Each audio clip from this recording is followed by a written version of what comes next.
And it looks like we're live here at PI Education.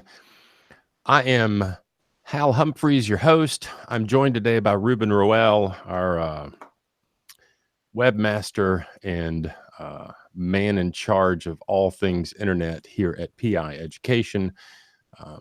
We had some technical difficulties last Thursday for our standard webinar. But we're here today and we're making up for lost time on Thursday. Tickled that you're here, tickled that everybody's able to make it back. Ruben, welcome again. Thank you for having me again. If you could tell everyone how badly I reacted when we didn't go live last week, it would probably scare some people. I was not at all happy. I know we had several people in the room, and I know a lot of those folks are back, and we're glad they're here. Yeah, that was a face of chaos and shock and fear. It was the face of chaos. I started the webinar, and I'm just going through the intro, having a great big time, and Stephanie says, "Everything okay?" But here we are. Okay, so we're going to pick right up where we left off on Thursday. I know this is a topic that a lot of people are really interested in. So we're going to give a quick recap of what we talked about last week. Ruben is our webmaster here at PI Education. He is kind of a genius, a magician when it comes to SEO and how to deal with Google and getting your rankings up a little bit higher. So Ruben, really quickly, give us a quick review of what does SEO mean? What is that? So SEO is really just a series of things, items, elements, practices that you do on the website and off the website to try to get Google to trust you with their customers, which is their source of revenue. So I think we mentioned that last time, but Google doesn't care about your company. They don't care about mine. They don't care about anyone's company. What they care about is whether or not you're going to google.com versus yahoo.com versus bing.com to search for particular products. So as long as you provide them with the answers that their customers need, then they're going to continue to give you more of that traffic. And SEO is basically all the everything put together that allows you to convince Google to do that or to make that happen. Can you give us an analogy, something that will make it like I'm an old guy and I'm a bit of a Luddite. Can you give us an analogy to help us understand what that means, how that works? Absolutely. And I think we mentioned it too. You were talking, you had talked to Eli Rosenblatt in the past. And the analogy that I gave you last time was the fact that Eli is somebody who handles forensic investigations for computers, right, for Macs and PCs. And I was asking, like, what do I have to tell you as Hal to give me all the work? You know, if it was pricing, if it's what do I need to do to make that happen, right? So you had mentioned at the time that it was pricing wasn't an option. It was whether or not I knew what I was talking about, what I was doing, and so on, right? So that's going to be your website. So let's just picture this here, right? So if I came to you and I said I can do it cheaper, would you give it to me? Would you give me that work? We can keep it briefly here. Oh, and I think we might have lost you there. No, I'm here. Oh, okay. Yeah, so if I tell you that I can do it cheaper, can you give me that work or is it something else? I'm not so much concerned with cheap as I am your qualifications, your credentials, and your ability to do the work. Okay. So with the analogy that we use here, I can come to you and I can say, listen, Hal, I can do it at an affordable rate or a competitive rate. Here are all the reviews, right? All of my testimonials, all the people that trust me with the work. Here's everybody that I've worked with. I'm working with all these different companies, and here's what they've said about me. Here is my case study. Here is my content. Here's my information. By the way, here's my playbook on how to do all of these things that I'm talking about here. Here, if you call me and the phone rings 3 times, I'm already on the phone. You know, all of those things right there is your reviews on the website, how fast your website is loading, the blog and resources page, the information that you contain on the website to convince a consumer that you are the person that, that you are. Then you go along and I can tell you, like, I'm not hiding anything. Here is my license. Here is my phone number. Here is my address. Here's where you can find me. All of that, again, is on the website, which is your address. It's called an NAP, the name, address, and the phone number. Everything is on your site. So now I can come to you as the final element and say, look, I don't want you to give me all the work. Just consider me. If Eli is ever busy and he doesn't have anything, or he's way too busy and you can't give him all the work, give me some of that back. And again, I don't have to be the number one spot. I can be the second or the third, but consider me when this is happening. You give all of that to Google, and that's SEO. Now they can trust you with some of their money. Right. Now, I know, for a lot of private investigators, as you go around and look at private investigator websites, there are some amazing examples of really good websites by private investigators. There are way more amazing examples of what not to do on a website. um, I'm thinking specifically on the amazing examples of things to do of Brian Willingham. Brian does a fantastic job of running his website. Tell me what he does right. What he does right is that he's open about his company. He has nothing to hide. He's not hiding anything. He's answering questions for people. He's telling you how to do particular subjects or particular tasks. And ultimately, what he's doing right is the fact that if I'm giving you all of these resources for free, imagine what you're going to get if you actually pay me, right? So what he's doing right is opening up the smoke and mirrors of what it is to be a private investigator. He's letting people into our world, Giving people a little peek behind the curtain. Exactly. Okay. Now, when I talk about some of the amazing examples of what not to do, and I'm not going to call anybody out specifically, but I know a lot of private investigators on their website, they don't want to put their address on their website. They don't want to put their license number. They don't want to share their rates. They don't want to share any of that stuff. They just want to say, we do surveillance, we do criminal defense, we do due diligence, we do computer forensics, we do cell tower forensics, we do this, we do this, we do this, we do this, we do this. And what does that kind of listing of things do to help or not? It doesn't really help you too much. And I understand the idea. I mean, the idea behind it is that if I list out all of my services, you're going to find me, right? But it's, I always use analogies of like trying to think about other companies. Imagine if you went to a carpenter and the carpenter says, well, I make tall chairs, little chairs, medium-sized chairs, 12-inch chairs, small chairs, thin chairs, whatever, square tables, round tables.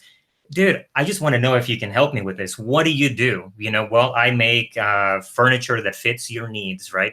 So just tell me what you're looking for and I'll make it happen. I'm a carpenter.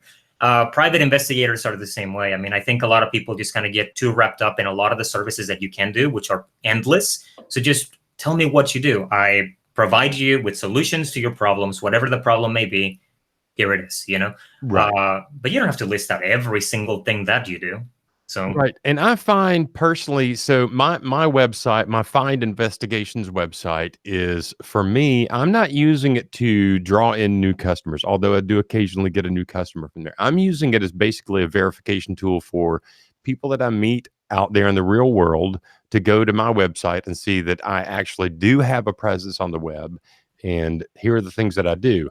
I list a very small number of things that I do on my website, because for me personally, I find that when when you've got too many things listed on there that you say you're really good at, it basically says you're not really good at much of anything.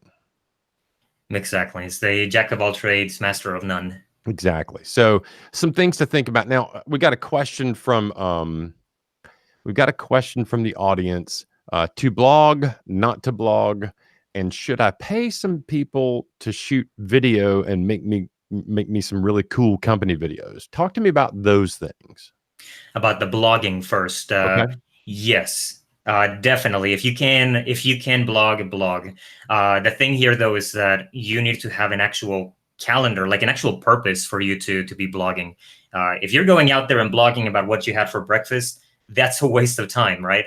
But if you go out there and blog about 10 ways that attorneys can use you, 5 mistakes that private investigators make, or even better, 5 mistakes that attorneys make when they hire a PI, and you share that to your community, then attorneys are going to go out there and kind of pay attention to what's happening.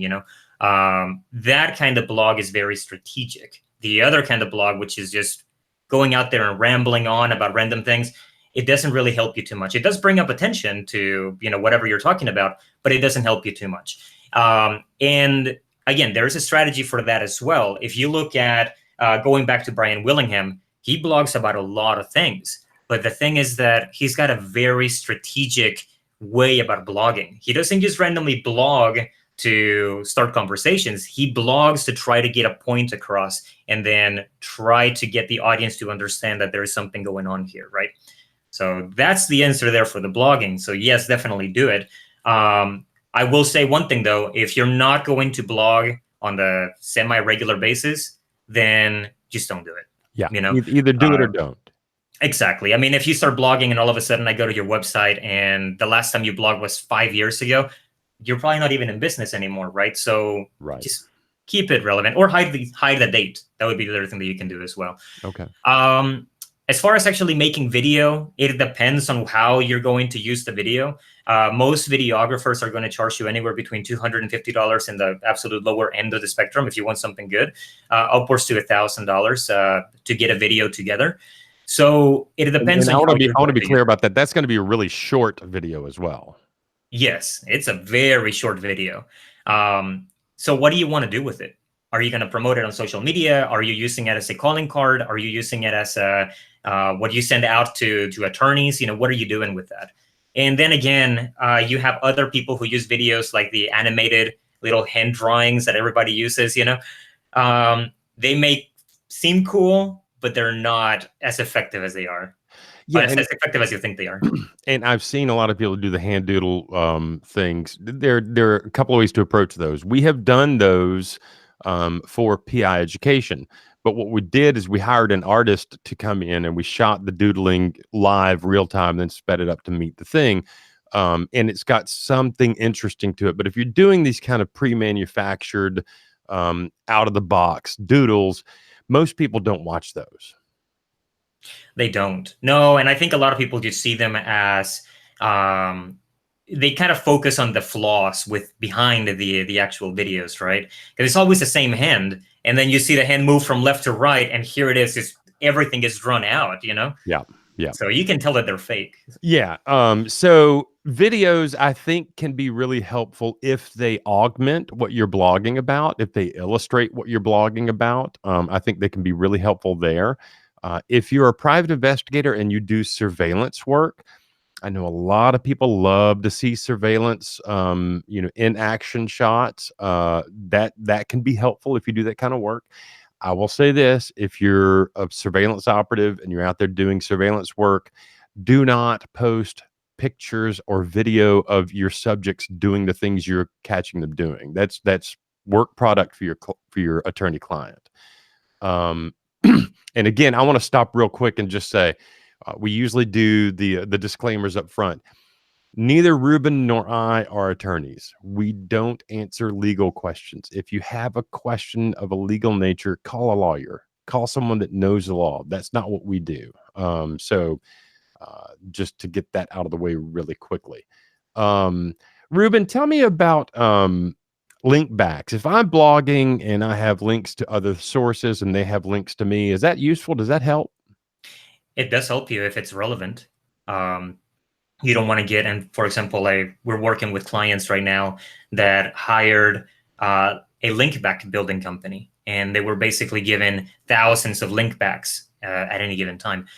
That is usually a sign of something that's scammy, and we were able to track down where links were coming from, and a lot of them were pornographic forums, just websites that are not going to help you. And eventually, yes, Google is going to give you the credit for the link back because they see that people are linking. They're going to figure it out. Exactly. They're very freaking smart about it. They've been doing this for years. They make $128 billion per year, something like that. So they're not going to go out there and not invest in the thing that makes them money, right? So it's relevant if you do it right. And just to give you a good example as to how much the link backs cost, we work with a third-party company to help us get high-value link backs, and we pay them about $350 per link. So when somebody sells you 1,000 links for $9.99 per month, there's a big issue here. So relevancy matters. And as an example here, if you get a link back from Pursuit Magazine, that's going to hold a heck of a lot more weight than getting a link back from a cupcake company in your town, you know? So it has to be relevant to what it is that your website is about. And the link back, they have a lot of different elements. One of them is called an anchor element. So basically, when somebody links back as Pursuit Magazine, that's one thing. But if they link back as the professional magazine of private investigators, that's the keyword that's going to give you credit on Google. Okay. So talk to me about the keywords and link backs and how that works, because I know a lot of investigators that are trying to build their website and their blog, they're looking for quality link backs and stuff like that. Talk to me about what the keywords do there. So you have a couple of different levels of keywords, and I think we have a tool on our website that allows you to run an SEO score on your website. It's an automatic tool. But what we have noticed is that a lot of people are going after a very specific keyword. So they either go after investigations or private investigations or private investigator. That keyword is not going to help you out. And the reason that it doesn't help you out is because Google doesn't know what you're going after. So you're competing against every single news organization that's written about private investigators, the Private Investigations Licensing Board, Private Investigation News from PI Education, Pursuit Magazine. You're competing against all of those people. So what you have to do is you need to go after the keyword that's going to be local to your area. Nashville, Tennessee, private investigator, right? That's what people are looking for. Google is going to eventually figure out where you're at. So you're going to automatically start appearing in the private investigator near me or anything else. Is that, hold up, Google just started listening on my home. Cancel that off. They give you credit for those things. But on the link back, try to get link backs that are going to be relevant to where you're located, you know? Okay, that makes perfect sense. Now, while we're talking about, buying link backs and buying clicks, and that's that PPC we were talking about on Thursday, pay per click, buying link backs and buying clicks, those are not bad necessarily. They are not. All right, so I want to switch gears really quickly to social media, because I know a lot of people are really excited about social media right now.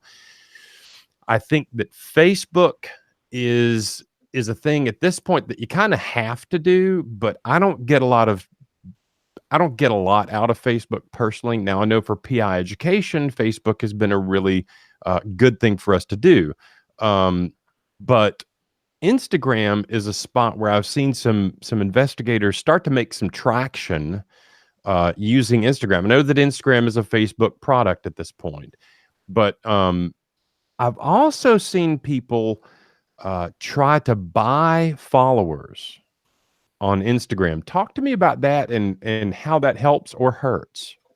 That hurts you badly, because the name of the game here is patience, right? I think people jump on Facebook expecting to make money out of it right away. We have to understand that right now we are probably about 15 years too late when it comes to jumping on the Facebook bandwagon. So a lot of the other companies have years on us. So we have to be very patient as we continue to build our following. Now, Facebook has a very specific terms and conditions and policies and agreements of things. You're using their platform, so you have to follow the rules. If you pay for followers, that's against their terms and conditions, and again, the same thing that Google does, Facebook does. They spend a lot of money trying to figure out what's going on. Mm-hmm. And we've seen it before where we tell people, you need to go out there and start to get followers. And all of a sudden you start to get thousands of followers in one day. And they're all from people across the sea over there from Russia and everything. So that is something that Facebook identifies, and then they can shut down the account. So if you spend 2 years, you get tired of it, and then you start to pay for people to follow you, you just lost 2 years of work because they'll shut you down. Yeah. So it doesn't help you at all. It just, you're going to lose the account. Yeah, and I think I've got a lot of young friends here in Nashville, and if you're not familiar with Nashville, for the folks out there in the room, Nashville is at the moment kind of Austin, Texas East. It is hipsterville. There are a lot of young, really smart, aggressive hipster kids, and they talk a lot about authenticity. Um, so much so that it can be annoying at times. But one of the things I've noticed about Instagram is the people that are out there in front of their Instagram account being authentic, being themselves, being real, and getting real followers. Those people are doing really well. The people that get out there and try to game the system and try to buy followers and do that business, um, they're not doing so well. They're not. And have you ever seen those the contests? I don't know if they have them there in Nashville, but they usually have like some sort of like local newspaper who's going to rate you from top to bottom, like the best vet, the best PI, and Yeah, whatnot. yeah, You can buy those out, and people know that you can buy them. right. So we had an issue here, local. Well, in an old city where I was at before, there was an issue where somebody was buying that award, and everybody knew that you could buy for that award. And then the citizens figured out that you could buy the award. So then all of the praise and everything that you had, that goes out the window. And it becomes a steep negative. Yeah. Yeah. You're faking everything. So if you're faking this, what else are you going to be faking for me? Right, right, right. We got a question from the crowd. I want to address this. It's kind of a non sequitur, but I want to address it because I think it's important. Mhm. And you and I have had this conversation a number of times. Someone asks, as a new PI, what are some networking strategies to make direct contact with lawyers? Um, I'm going to tell you a couple of things. One of the things that I've done in the past, and I continue to do now, and I've been in this business for quite some time, and I'm comfortable with where I am with it. I even had a conversation with one of my attorneys in Texas, telling him that I'm not taking new clients. I've got to focus on the clients that I have. But if you're new to the business and you want to find new clients, some of the best things you can do are, number one, join your local criminal defense lawyers association. I know in Texas they have the Texas Criminal Defense Lawyers Association, TCDLA, and that is a fantastic network of attorneys, and they're always looking for really good qualified people to help them out with their cases. Same thing in Tennessee. The Tennessee Association of Criminal Defense Lawyers, um, they do a good job of networking with themselves, and it's a place where you can get in front of attorneys if you support that organization, join it as an associate member, go to some of the meetings, do those kind of things. The other thing that I've done to make sure that I get in front of the attorneys that I really want to get in front of is will meet them or meet a friend of theirs and get a referral to them, and then I will spend months courting that one attorney that I want to work with. There's an attorney in Texas that I, at this point, consider a dear, dear friend. Before I worked with them, I had met them a couple of times, and I made the effort to go out and visit their hometown and call them when I was anywhere near their hometown and say, "Hey, I'm going to be in town tonight. Would you like to have a cocktail?" If they said yes, I would rent a car and drive to their town and be there in time for cocktail hour, and spend the night. If they said, no, I'm in trial, I would just not rent the car and stay where I was, which was, within 4 hours of their hometown. It takes time and effort to build those relationships. And I think the point that Ruben was making about the social media business and also building rapport on your website, it's a long game. You don't want to try and game it and get there too fast. You want to be authentic, you want to be real, and you want to do it in a patient way. Gary Vaynerchuk talks all the time about, if you want to be successful, do the thing, do the thing, do the thing, do the thing. Get out there and do the thing every day and let everybody know that you're doing the thing. And if you plug at it and plug at it and plug at it, it will start to work out. It may take 8 years. But It takes a just, while. yeah, it takes a while. Let's get back to kind Oh, of, and go ahead. real quick, before I forget on that, the other thing too is you're talking about the networking element. Make sure that you go and network and talk to me as a friend. Don't go there as a salesperson and try to immediately start selling me on a product. At the end of the day, the last thing that I want to talk to you about is work and how am I going to get more work and giving me the work that I have. I just, like you said, whenever you're talking to those attorneys, I'm pretty damn sure that you don't go there and say like, hey, what do I got to do to get that work, right? Right. It's a Absolutely long not. time. And like I said earlier, it's a long game, and you've got to be patient, and you've got to build that relationship. There's again another attorney in Texas that I really, really wanted to work with. I have had, over the course of 5 years, had dinner with him and his wife several times, had dinner with him and his partner a couple of times. And this is over the course of a couple of years before I finally got the first call from his partner saying, hey, we'd like to hire you on this case. But take the time to build those relationships and build that network in that way. Now, if you're brand new to the business and you're trying to get business immediately, that's not the best way to do it, but it is the best way to build a practice that is sustainable and will last. Stephanie, our manager here at PI Education, just pointed out she's a paralegal by trade, and she says, "Don't forget they are the gatekeepers at the law firm. Make opportunities to network with them too. Speak at their meetings. So if you know paralegals, or even if you don't know paralegals, join and support the paralegal organization in your hometown and get in front of those people. They're the ones that answer the phones and keep you from, they're the ones that say, when they answer the phone and you say, may I speak to, Lawyer Stevens, they say, he's busy right now. Can I take a message? And you tell them your name and number, and then they say, can I tell him what this is about? They're literally the gatekeepers. So if you can get them on board, they're going to help get the attorney on board. So that's a great point that Stephanie makes, is when you're talking about personal one-on-one networking, do not neglect your paralegals. They're the ones that are out there keeping the gate for the attorneys. Go ahead, Ruben. I was going to say, and I would recommend this book right here, Gary Vaynerchuk again. It's called Jab, Jab, Jab, Right Hook. Basically, what he talks about with this is, when you go boxing, the analogy that he gives is when you're boxing, you don't immediately start throwing the right hook. You try to wear people down by giving out free advice, free tips. Those are the jabs. The right hook is your sales pitch. After I've given you all these things for free, blogging from Brian Willingham, going out there and having cocktails, where you're talking about here, then you can throw the sales pitch at a later time. Yeah. Yeah, but it takes a long time. You've got to build the trust first. And I will say, I don't know if Brian is in the room today, but Brian Willingham is also a big fan of Gary Vaynerchuk. And if for those folks in the room that are interested in marketing and using digital marketing, Gary Vaynerchuk has some really good advice on social media marketing and website marketing, those kind of things that it's all based on the long game.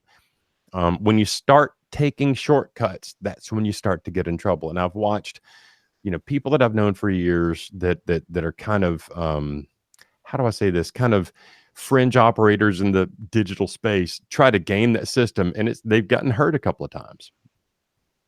Yeah, then again, they will eventually figure out that you're doing something that you shouldn't be doing, Right. and they'll shut it down. I mean, we have people who have been blacklisted by Google entirely. Yeah. And now we're trying to get them unblacklisted from the system. And it's a lot more expensive to get somebody removed from this blacklist than it is to just do it the right way than the first time. Just do it right the first time. Let's do this. Let's talk about, I know that that when we're working on projects, we a lot of times will mystery shop our competition, and we'll go to their website and check out what they're doing. We'll check out their SEO scores, that kind of stuff. What about competitors clicking on your ads? Talk to me about that. That's a big concern that people have had. And again, $128 billion a year goes towards ads. That's how Google makes their money. So they don't want to lose trust on people who their competitors are clicking on ads. So that's something that they're very well aware of, that it happens, and they actually give you credit. Sometimes, if you request it. Now, there are tools out there. There is a tool called ClickSees. It's a monthly fee that you pay them, but basically they monitor where people are coming from, what they're doing on your website. Did they click on your ad? And if they clicked on your ad, what are they doing on your ad? Are they constantly clicking on the same ad? And if they are, then they track it and they request a refund from Google for those particular clicks. So there are a lot of tools out there that help you in trying to keep that, from taking place. Now, if you are doing pay-per-click ads, you'll see that there is a line item sometimes in the account where they'll tell you like there was a refund issued. And usually that refund comes from Either there was a computer bot that clicked on your ad, there was a competitor, or there was somebody who just constantly kept on clicking on your ad. They'll take the money out, but then they refund it to you at the end of the day. So Okay. that's something that they can do. Okay. So I guess I didn't fully understand the question about competitors clicking on your ads. You're saying competitors can go click on your ads and charge you money and cost you money. They can, yeah. Oh, wow. I just But that kind of stuff never crosses my mind. no, and it really is one of those things where a lot of people are just, they want to see if they can come up on the search results, right? So they're constantly searching for themselves. But what happens is if I'm looking for a private investigator in Nashville, Tennessee, and I see you up there, I'm going to click on that ad to see what you're doing. So now I just cost you $4 or $5, you know? I got you. So some people get it in their head of, I don't want him to do that. So I'm going to waste all their money by clicking on the ad a lot of times. But eventually Google figures it out and they give you that money back and they keep him from clicking on your ads again, you know? Okay. Okay. Interesting. Okay. So it is now 12:30. We're halfway through the hour allotment we have for this webinar. And I want to take a very brief moment to say thank you all for being here. If you're watching this on YouTube, there's a subscribe button just underneath the video window there. Go ahead and click on that. Every person that subscribes to our YouTube channel, it helps us out. It doesn't cost you anything, and it helps us out a great deal. So I'm giving that sales pitch of please click on our subscribe button. It certainly does help us out quite a bit. The second thing I want to do is, and this is going right back to the Gary Vaynerchuk model of jab, jab, jab, jab, jab. We're giving a 15% discount off of all of the courses on PI education right now. So if you use the discount code SUCCESS, SUCCESS, success, that'll get you 15% off of any course you want to take at PI Education. And we've got some new courses in the works right now that we're pretty excited about, but the ones that are available right now are fantastic courses, and you can get 15% off by using the discount code SUCCESS right now. So that's there for you, and as a thank you for being here with us today and putting up and allowing a little bit of grace with our snafu last week. It was Thursday was a difficult day for me. Ruben and I had worked on that webinar the day before and all day that day, and then when we got ready to go live and it wasn't there, it just really irked me. So Ruben, we've talked about competitors clicking on your ads and what that does and how you can deal with that. Let me ask you this. If you spend $500 on a Facebook ad campaign, is there a way to track the return on that investment? Yes, there is. So we actually have, you can use, again, third-party tools to track down the level of conversion. We use tools that Facebook gives you. You know, Facebook is going to give you some tools that are not going to be the best ones, but they'll give you tools there. We use third-party data to try to figure out how those people are engaging with you on the website. Did they buy something? Did they contact you? Did they click on the phone number? How far down are they scrolling? So it depends on what kind of tools you want to use and what kind of data you want to pull out of it. But we can go as far as actually recording mouse movements. If you really wanted to get technical, I mean, we can go as far as actually getting or acquiring a competitor's real-time analytics of what's going on their website. So whenever you do something on the site, we can track every single movement, every single click, you name it. So we assign it what is considered a goal. So if I pay $500, I expect, 50 people to click on my call now button, and that's how we track that. So if they didn't do it, why? Where did they go? Were they just shopping around? Did you target the wrong person? What's going on here? Okay. So you can track your ROI. How do you feel about social media marketing? Do you think it's a valid way to market a business? It is, as long as you provide them with the right info. I mean, people are not looking for a private investigator on Facebook, right? That's just not where they go. They go to Google and so on. But there is a thing within Facebook that's called a retargeting. Have you ever gone to Amazon.com, looked at a shoe, and then come back to Facebook and there's the shoe that you're talking about or you were looking up? All the time. So, yeah, and it happens. And now they're listening to the conversations on the phone. You talk to your spouse about something, and all of a sudden, here's the ad for a thing that you were talking about. So that is called retargeting. So the way that we do it is basically when someone goes to your website, we can actually see what they were doing on your site. So let's just say that they were looking at it's a private, I mean, an attorney. An attorney went to your website and they were looking at the legal investigations section of your site, and they leave and then they go to Facebook. We can retarget them not with a sales pitch, but with data, basically, or information like 10 mistakes that attorneys in Nashville, Tennessee make when they hire a PI. Okay. That's not a direct sales pitch. It's more of a, again, giving you something for free.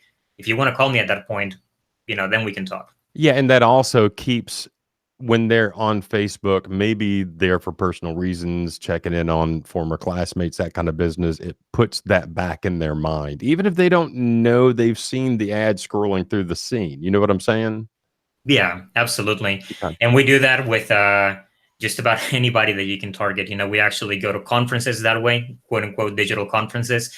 We have the ability to, it's called geofencing. So basically, we geofence a particular building where the conference is going to be, and we can advertise to the people inside of that conference, which can be great for people who are doing insurance investigations or insurance fraud investigations. Instead of going and paying $1,500 to the conference, we can encircle that hotel where the conference is going to take place.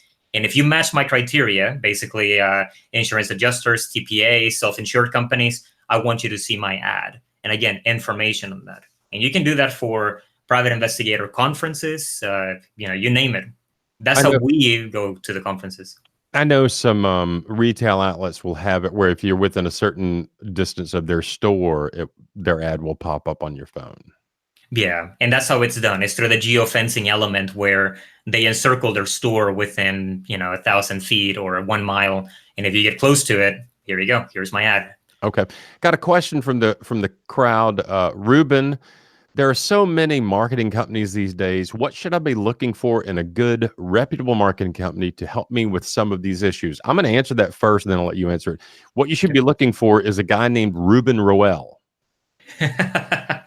That's the main one. That's the main thing here. Honestly, the main thing here is to do your background check. You're a private investigator. Figure out who these people are and who are they working with. We have seen a lot of quote unquote competitors in the industry, and then you look them up, and they've worked on one PI website, and what they've done is they've used that website to try to bring in more people to work with them. But at the same time, we've worked with a lot of people in the past who they were using a marketing agency, whatever. And that marketing agency started putting in keywords like a private investigator, private detective. We had a guy called a private inspector. Like, what the hell is an inspector, But because they don't know what's happening, they're just putting things, they have an idea of what a private investigator is and what they do. So they embed that into the website. We've seen websites that have literal people touching a dead body when that's not a private investigator's job. That's a detective's job. But why are you putting pictures of that? Why are you putting pictures with a police badge on it? So again, if you're going to be working with a marketing agency, it doesn't matter if you're working with us or whoever, just make sure that they understand what you're getting your industry and your business before you randomly start hiring somebody because they can do pay-per-click ads or social media ads, Right. And if you're a private investigator and you do one specific type of investigations, you can articulate that to your marketing company. You can say, I do criminal defense investigations, and I interview witnesses, and I locate witnesses, and I do I will find experts to analyze cell tower data, and I'll find experts that you can tell them exactly what it is you do, and they can build your keywords based on what you do, not just what this public perception of a private investigator is. And we've talked about that topic ad nauseum through PI Education and Pursuit Magazine. The public perception of a private investigator is by and large based on television. And I don't know about y'all, but I don't have a Ferrari at my disposal. I don't have, a gold Pontiac Firebird that I drive around, and I don't get in gunfights. I don't break into buildings. That's the perception that most people have of private investigators. So when you're talking to your marketing person, tell them as much specific information about what you do as possible. That way they can target those ads in that way. Does that make sense? Is that right, Ruben? Yeah, pretty much. I mean, and try to remember they don't know a lot of the marketing laws for private investigators. So make sure that you bring those up. You know, there are places like in Texas where you have to put a way for like a place for them to find you online, which is your Texas license. Right. You have to give them, I think it's in writing or verbal, but you have to give them a place for them to complain or file a complaint against you. So there are a lot of places where people build you a website, but they don't actually know what it is that they're doing, so they can get you into legal trouble. I think in Florida, it's illegal for you to put a GPS on a vehicle. If you tell them this is something that I do, then you have to get crafty with your wording so that you don't get in trouble. And if they don't understand that and they put we do GPS and we'll put some something on a vehicle, you're going to get in trouble on that. And the court doesn't care. Like, well, I didn't know about that. That's Right. not going to hold up in court. Right. So Yeah, ignorance is not a defense. no, it isn't. No, and I think the other thing too would be this is something like primarily in pricing. When a agency doesn't know what a criminal investigator does, they have to go out there and research, and they're going to be charging you for that research. That's really, at the end of the day, the advantage that we have is the fact that if you tell me I offer this, then I pretty much know what it is that a criminal investigator does. So. And Ruben, just while we're here, it's about I don't know, 20 minutes before we have to end this webinar. Just tell us the name of your business and your website and where people can find you. Because, and I'm seriously, I know I have a conflict here, but I'm going to go ahead and push it. Ruben is a fantastic person to work with. I know that several of our friends work with Ruben on their website. Tell us how to find you, Ruben. What is your business name, website, all that business? So we have a very creative name. It's investigatormarketing.com. That's really where you can find us. So that's ultimately what it is. So you can find us on Facebook under the same name, investigatormarketing.com or investigator marketing. We're on Twitter, same thing, investigator marketing. I'm more or less under Ruben Roel on Twitter. That's kind of like how I engage with a lot of people. Investigator marketing, the Twitter version of that, it pulls data and information from Facebook, so it automatically shares it. But primarily because I can't figure out how to get Twitter to work on my phone right now, so I'm just leaving it alone. So I just handle my personal on my phone, but I can't handle multiple accounts on my phone. Right. Now, I've got a question from the audience, and this is, I think, it again goes to the non-digital side of things. How do you have some simple tips from your experience I can do to really impress the client and keep them as a client, get more business and or get a referral from them? Here's my only suggestion to someone that wants to impress their clients: do good work. You don't have to be the best investigator in the country. By and large, you're not going to be. I'm not going to be. I can be competent, but I'm not going to be the best investigator in the country. That said, do good work. Just do good work. Be transparent with your clients. Tell them, what you've done, how you got the information you got, and then, make your reports professional, make your memos professional. If you're working on a surveillance job, and you're not a good speller or not a good writer, have somebody look over the reports before you send them to your clients so you don't have a bunch of typos and grammatical errors. Have good verifiable evidence that you can, back up if you have to go to court to testify. Just do good work. That's the biggest thing I can think of, is do competent, good work for your clients, and they will keep coming back to you. And that, I think, really impresses them. You don't have to wow them every time. And we all know this in the investigations business. Most of what we do is not like crazy, wow, oh my God, we got the thing evidence. It's a little bit here and a little bit here and a little bit here, and it all goes together to make for a story. So just do good, competent work, and be responsive to your clients, those kind of things. And that will help you keep your clients and get more clients. Ruben, anything to add to that non-digital idea? No, not really. I mean, just consistency is the Yeah. key here. Yeah, no doubt. All right. So we've talked about social media advertising and how it can work. Is there a difference between strategy for social media ads? Is there a different strategy when you're doing social media ads as opposed to other kinds of advertising? Yeah. So basically, like pay-per-click ads is when somebody's looking for you right there and then. I need a PI in Nashville. Social media advertising, a lot of it is in the education element of it. And again, I was using the example earlier: 10 things that a private investigator can help you with, or 10 mistakes that an attorney will make when they hire their first PI. That's the social media advertisement. You don't want to go and sell to people on Facebook. You want to educate them. You want to provide them with some sort of value. That's really the difference between the two. One is a sales pitch. The other one is an educational pitch. Right. Okay. We just got a little note from the audience. Somebody very astutely pointed out, don't steal people's content. No, no, you want to do your own thing. There is a thing that is a penalty. It's called a duplicate content. And again, there have been times whenever we find something on a website and then they forgot to change a word. So then we go to Google and type it in, and sure enough, they'll tell you like 70 something percent of this has been taken from another website. So you can steal it all you want, but Google is going to know where it came from and it's going to give them credit rather than you. So Okay, well, that's good to know. And again, the person from the crowd that was talking about don't steal content says, I run across so many PIs that take other people's content, pictures, etc., without permission.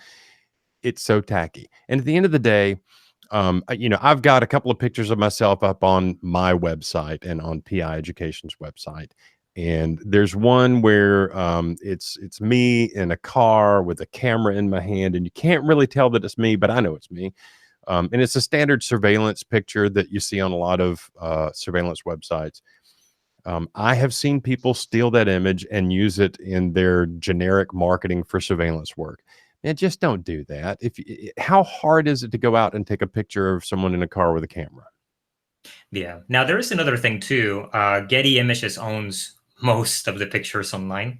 For the most part, they keep on buying out a lot of photographers. What do they call the portfolios? Right. And they do file lawsuits. And you can go online, and it's called the extortion letter. It is a very expensive lawsuit, and you can't get out of it. So for example, when we go online and we buy the rights for commercial purposes, that's what we're paying for. We're paying for the right to use that photo. So we'll put it on a website, and then a client comes along or somebody else, they'll come along and they'll steal it to use it on their site. And then within a couple of months, here it is. It's a lawsuit from Getty that says, I want to know if this is actually belonging to the URL, that the domain name or whatever. Yeah. So, and as far as stealing someone else's content, their words, if someone has taken the time to write a blog post, say the top 10 things not to do on surveillance, or the top 10 ways to keep your clients happy, whatever. If someone has taken the time to write a blog post, I don't know how Google deals with the duplicate posting on that business. I do know that if I've written a blog post and somebody steals it and white labels it and puts their name on it and claims ownership of that, it pisses me off. And yeah. I know other investigators that do a lot of blog posts, and when someone steals their words, it's not a fun thing. We spend time and effort on those things, and when someone just takes it away from us and claims it as their own, that's not good.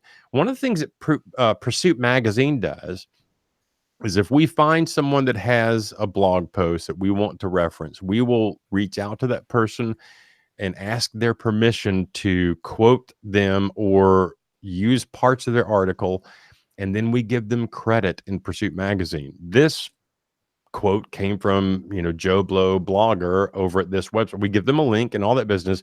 That's the way to do it. Don't just steal it and call it your own. And I'll get off my soapbox. No, it's just being friendly, being friendly with other people.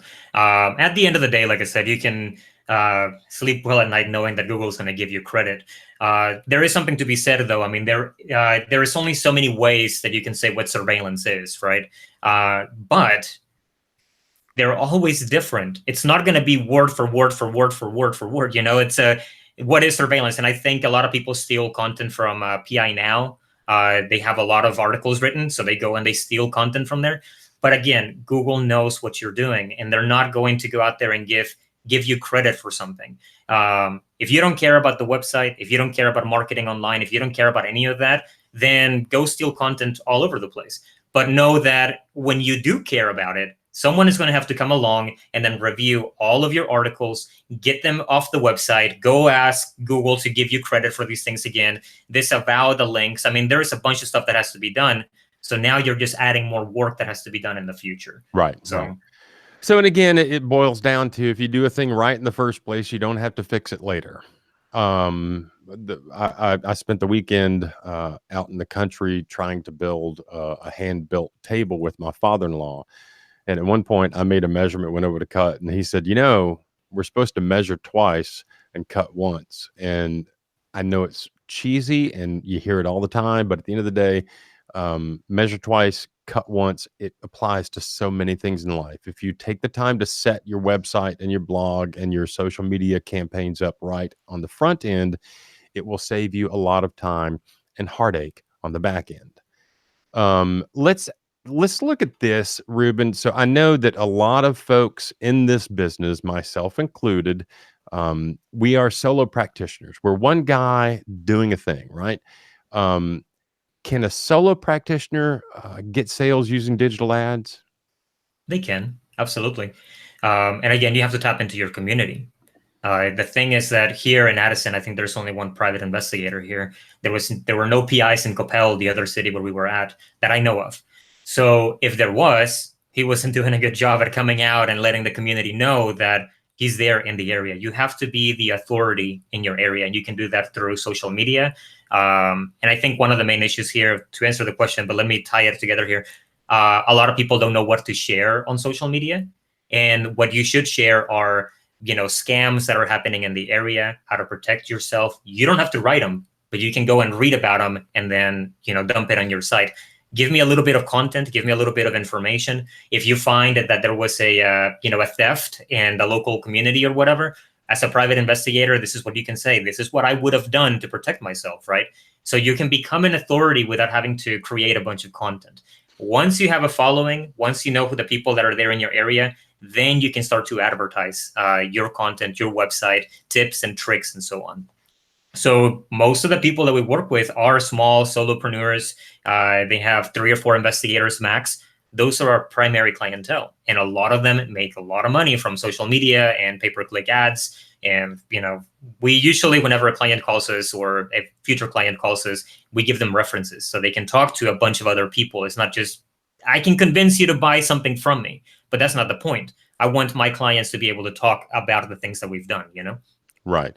And tell me again, I mean, I know that it's really difficult, myself included. It's really hard to get your head around spending $300, $400, $500 on advertising, not knowing that you're going to get a return. And also, $300, $400, $500 this month, next month, next month, next month. It starts to feel like a lot of money, but it can, done properly, bring you in a lot more money in the long run. It can, absolutely. And the main thing here, the reason I say those things, I want you to kind of walk me through why I should spend money on advertising. it's your brand. I think a lot of people get online, or they become private investigators, and they think like, well, there's no overhead. And you're right, there is no overhead. You can start your company. Like when I started my PI company, I was in an apartment. That was my office, right? So we have very little overhead. But because we have no overhead, that means that we also don't have a place where people can go and buy something from us. So we have to be online. So the overhead that you have, instead of having to pay a rent on a building, because that's on Main Street, Coppell or Addison or Dallas, now we have Main Street Google, Main Street Facebook, and this is where you're going to be able to see my shop and my store and what I offer. So unless you're out there putting in, sweat equity and talking to every single person, going to the Chamber of Commerce, letting the people know in your community that you offer a service, if you don't want to do that every single day, 24 hours a day, 7 days a week, then you put it online.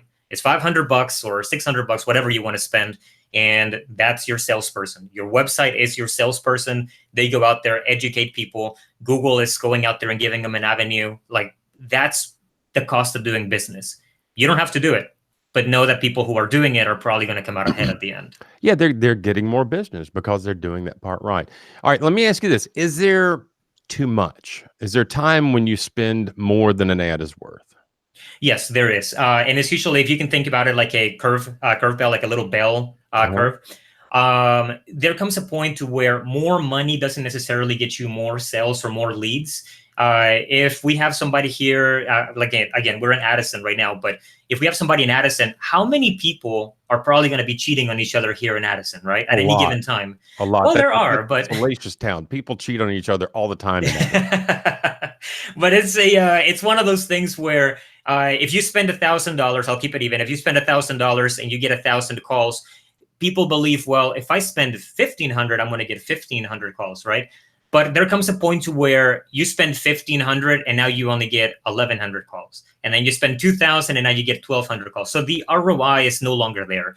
And again, we kind of try to figure out how many people are in your city. Who are you going to try to go after? How much are the competitors spending? And then we try to figure out a way to get you maximize your profit, pretty much. But there is the thing of spending a lot of money and not getting anything in return, you know? Okay. So All right. Good. Now, let me ask you this. You and I have both dealt with this on a personal business level. I know that a lot of investigators deal with this as well. And I've got a call coming in, apparently.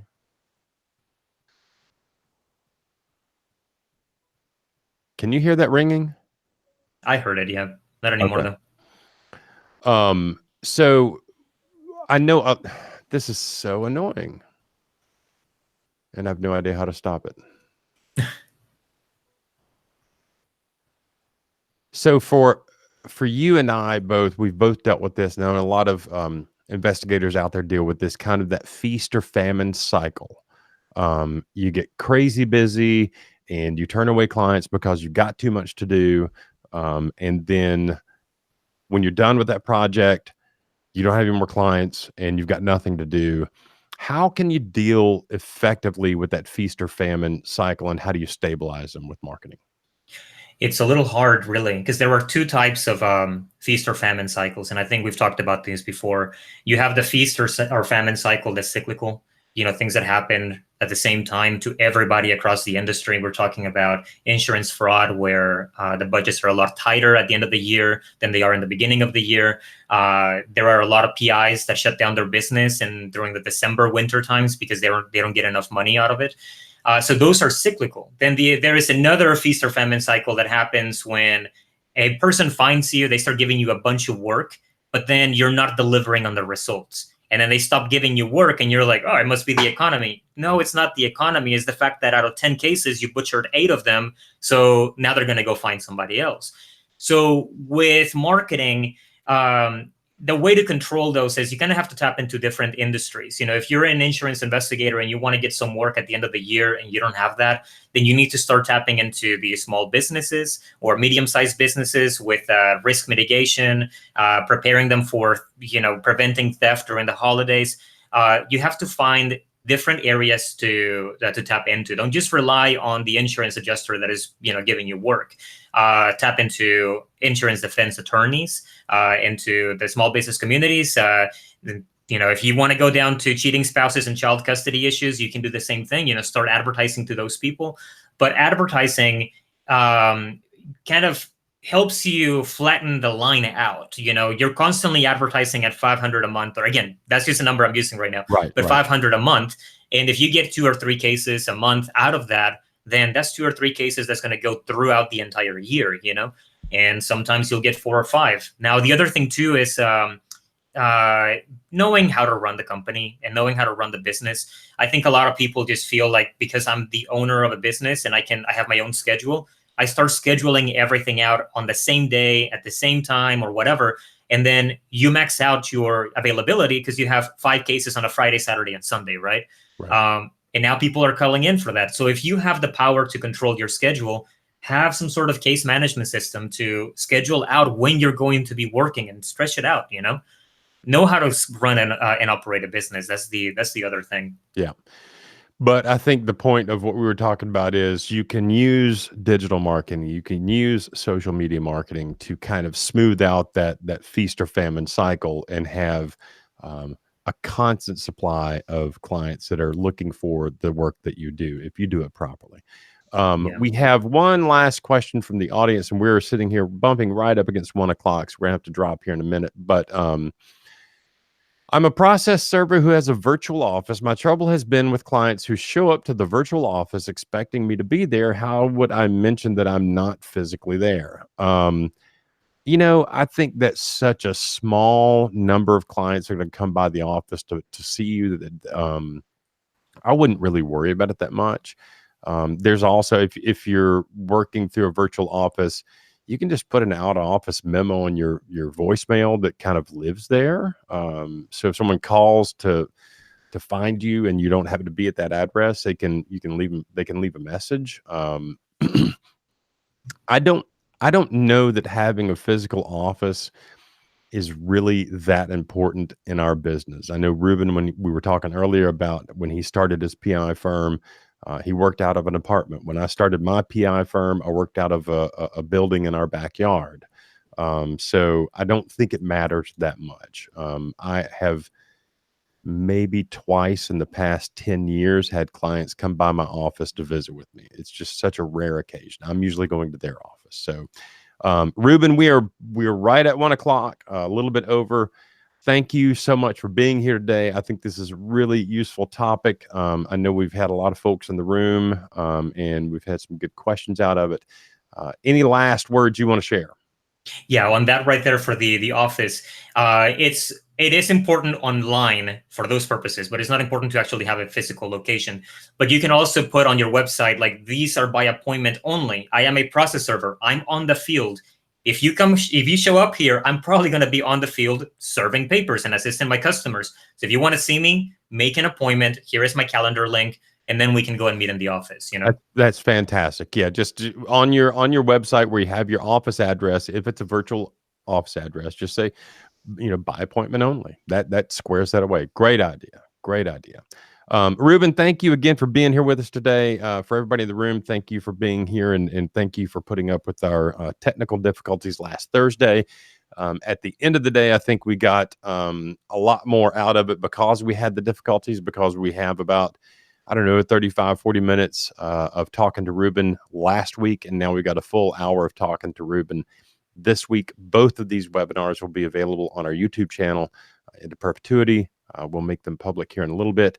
And the last thing I'm going to say is, if you need continuing education or you just want to learn something new, pieducation.com. You can use the discount code SUCCESS and get 15% off any class at pieducation.com. Ruben, thank you. Hey, no problem. Thank you for having me. All right.